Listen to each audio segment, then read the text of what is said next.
Buenas, yo soy Adela Estevi y me dispongo a exponer mi trabajo de Derecho Audiovisual acerca del fomento del cine, las ayudas públicas. En este caso, he elegido esta temática debido a que me parece interesante el debate existente hoy en día entre el proteccionismo excesivo que recibe la cultura y, por el otro lado, la necesidad de fomentarlo a través de subvenciones estatales.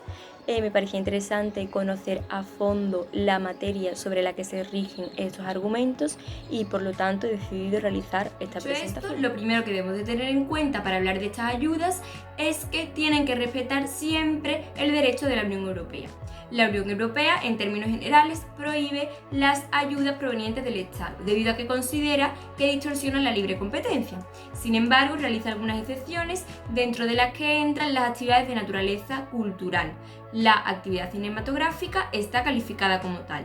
Para verificar esto, nos remitimos al texto Comunicación Cine, que es aquel que hemos de tener siempre de referencia para analizar la compatibilidad de las ayudas de cada Estado con lo que permite la propia Unión Europea. Las obras audiovisuales, especialmente las películas, desempeñan un papel importante en la configuración de las identidades europeas, ya que reflejan la diversidad cultural de las distintas tradiciones e historias de los Estados miembros y regiones de la Unión Europea. Las obras audiovisuales son tanto bienes económicos, que ofrecen importantes oportunidades para la creación de riqueza y empleo, como bienes culturales que reflejan y configuran nuestras sociedades. En virtud de lo hablado anteriormente sobre la defensa de la libre competencia, nos encontramos con el artículo 10 de la Ley de Cine del Derecho Español. Este dice lo siguiente: el Instituto de la Cinematografía y de las Artes Audiovisuales, o, en su caso, los órganos competentes de las comunidades autónomas, velarán porque la libre competencia en el mercado no se vea alterada. A estos efectos, pondrán en conocimiento de la Comisión Nacional de la Competencia, o, en su caso y cuando proceda, de los respectivos órganos de competencia de las comunidades autónomas, los actos, acuerdos o prácticas de los que tenga conocimiento y que presenten indicios de resultar contrarios a la legislación de defensa de la competencia, comunicando todos los elementos de hecho a su alcance y, en su caso, remitiendo un dictamen no vinculante de la calificación que le merecen los hechos. De esta forma, en el artículo 107 del Tratado de Funcionamiento de la Unión Europea, se prohíben todas aquellas subvenciones o ayudas provenientes del Estado que falseen o pretendan falsear la competencia o el intercambio de actividades comerciales entre los Estados miembros. Explicado todo esto, hemos de añadir que las ayudas para la cinematografía se propondrán en los presupuestos generales del Estado y su gestión es llevada por parte del Instituto de la Cinematografía y de las Artes Audiovisuales. Una vez expuestas todas las condiciones a las que deben responder este tipo de ayudas, nos centramos en la propia materia de ellas. Respondiendo en primer lugar al ámbito europeo, nos encontramos con dos programas muy reconocidos, Media y Eurimax. Ambos abarcan toda la vida de producción económica de una obra cinematográfica, pero sin embargo podemos encontrar algunas diferencias. Por ejemplo, con respecto a Media, encontramos que toman la actividad cinematográfica como una actividad industrial y por lo tanto se centran en la labor de producción. Por otro lado, Eurimax persigue otro tipo de objetivos, como pueden ser, por ejemplo, fomentar las coproducciones entre distintos productos europeos o crear nuevos escaparates o nuevas formas de exhibición que vayan más allá de los circuitos cinematográficos de los grandes estudios. En segundo lugar, y centrándonos ahora en el ámbito español, nos encontramos con la Ley de Cine. Dentro de la Ley de Cine se realiza la siguiente división entre ayudas directas y ayudas indirectas. El primer concepto de ayudas directas responde a todas aquellas contribuciones por parte del Estado o de la Administración pública en favor de personas públicas o privadas. Sin embargo, estas ayudas cuentan con un límite y es que nunca podrán subvencionar aquellas obras que hayan sido producidas íntegramente por la Administración pública. Por otro lado, dichas obras cinematográficas deben responder siempre con el cumplimiento de los objetivos a partir de los cuales recibieron dicha cantidad. Esto puede ser escribir un guión, producir una película, promocionar la misma en un festival cultural. En segundo lugar, el término de ayudas indirectas respondería a la definición de aquellas medidas establecidas según el ordenamiento jurídico a través de las cuales El interesado recibe un beneficio económico, pero este no se da a través de la aportación de una cantidad económica concreta. Ello sería, por ejemplo, los incentivos fiscales, los préstamos bonificados, los anticipos reembolsables o incluso la financiación en condiciones favorables. Para aplicar alguno de ellos, por ejemplo, los incentivos fiscales permiten que algunas empresas respondan con una cantidad menor al impuesto de sociedad. Lo de estas ayudas es contribuir a la realización de un proyecto que en principio presente cierta autonomía financiera. Ello no será posible siempre que las ayudas vayan a representar un porcentaje elevado de la realización del proyecto, normalmente del 50%. Dentro de estas ayudas destinadas a la producción de largometrajes encontramos una diferencia entre ayudas selectivas y ayudas generales. Las primeras son aquellas que responden a objetivos de carácter artístico, social y cultural, mientras que las segundas orientan la producción desde una faceta industrial. Ayudas selectivas. Son concedidas por el Instituto de la Cinematografía y de las Artes Audiovisuales.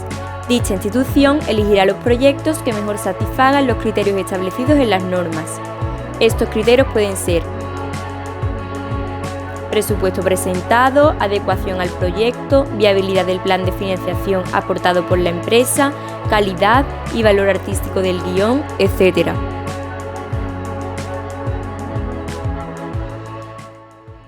Ayudas generales. Son las antiguamente conocidas como ayudas a la amortización, que se concedían a posteriori. Actualmente se conceden a priori. Estas ayudas tienen un carácter automático, se rigen por un sistema de puntos. Algunos de los elementos que son tenidos en cuenta para la atribución de los puntos pueden ser la lengua de la versión original, el número de espectadores en alguna de las películas estrenadas en los últimos años, las ventas internacionales, los contratos con distribuidores y premios en festivales, etc. Las ayudas generales tienen un contenido económico. Ello puede ocasionar problemas con respecto al derecho de la Unión Europea debido a la defensa de la libre competencia. Según explicamos al inicio de la presentación, únicamente se permite la concesión de ayudas en determinadas excepciones. Dentro de estas excepciones teníamos las actividades de naturaleza cultural. Por lo tanto, se recoge en la legislación la necesidad de un certificado que garantice este contenido cultural.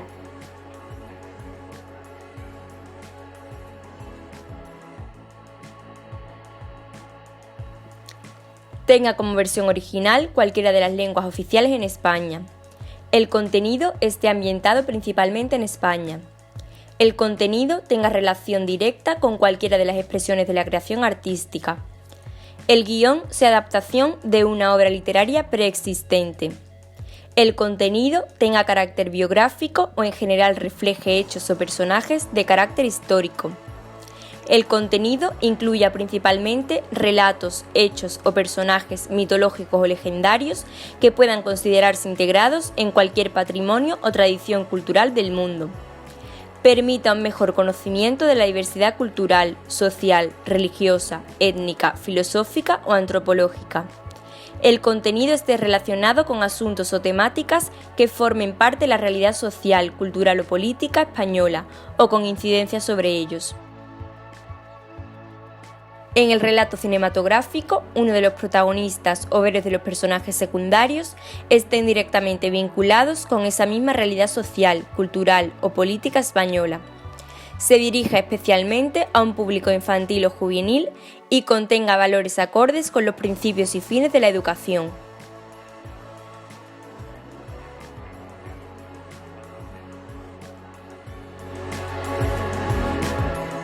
Una vez hemos expuesto la materia que nos permite conocer el contenido, las características y los objetivos de estas ayudas, podemos volver a situarnos en el debate a partir del cual surgió la realización de esta presentación. ¿Existe un proteccionismo excesivo hacia la cultura audiovisual en España o, por el contrario, es necesario el fomento de esta a través de ayudas públicas debido al carácter imprescindible de la cultura para la creación de una identidad nacional? Con respecto al primer planteamiento, encontramos el siguiente texto. Esto hace de la producción y distribución de obras cinematográficas no solo una actividad cultural, sino también una importante actividad económica. Por parte, los productores cinematográficos operan a nivel internacional y las obras audiovisuales se comercializan internacionalmente. Esto significa que estas ayudas en forma de subvenciones, incentivos fiscales u otro tipo de apoyo financiero pueden afectar al comercio entre Estados miembros. Los productores y obras audiovisuales que reciban ayudas probablemente contarán con una ventaja financiera y por ende competitiva sobre los que no las reciban. Yo personalmente, tras haber estudiado y analizado todas las condiciones a las que debe responder cualquier tipo de proyecto audiovisual para poder optar a recibir este tipo de ayudas o subvenciones estatales, considero que el objetivo en ningún momento es económico, sino que más bien pretende contribuir a la riqueza del patrimonio y la cultura española, algo totalmente necesario para la creación de la identidad nacional. Por otro lado, creo que en todo momento la ley ha estado sujeta a la defensa de la libre competencia y de aquí mi conclusión.